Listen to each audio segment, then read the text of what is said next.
Nagsimula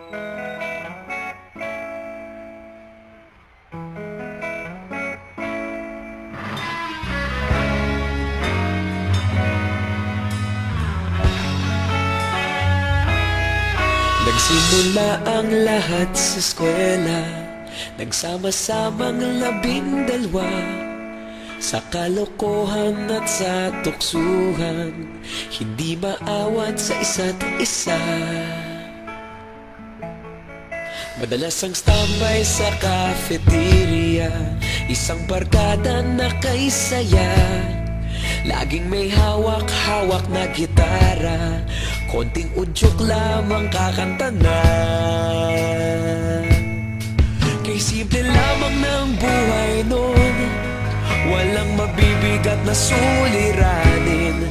Problema lamang laging kulang ang datong. Sana napunta ang panahon?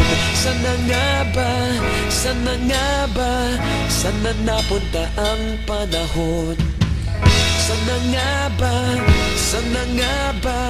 Sana napunta ang panahon? Sa unang ligaw kayo'y magkasama, magkasabwat sa pambobola. Walang sikreto kayong tinatago, okay sarap ng samahang barkada. Nagkawatakan na sa kolehiyo, kanya-kanya na ang lakaran. Kahit minsanan na lang kung magkita, pagkakaibigay hindi nawala. At kung saan na napadpad ang ilan, sa dating eskwela meron din naiwan.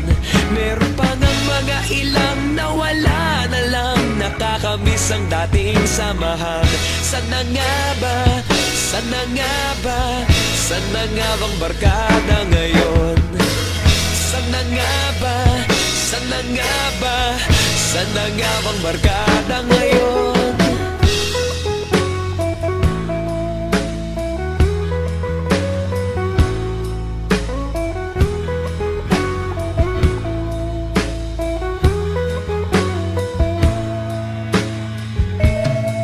Ilang taon din ang nakalipas, wala pa sa aming tatay na nagsusumikap upang yumaman at guminhawang kinabukasan. Paminsan-minsan kami nagkikita, mga naiwan at natira. At gaya nung araw namin sa eskwela, pag magkasama'y nagwawala. Napakahirap malimutan ang saya ng aming samahan. Kahit lumipas ng ilang taon, magkabarkada pa rin ngayon. Magkaibigan, magkaibigan, magkaibigan pa rin.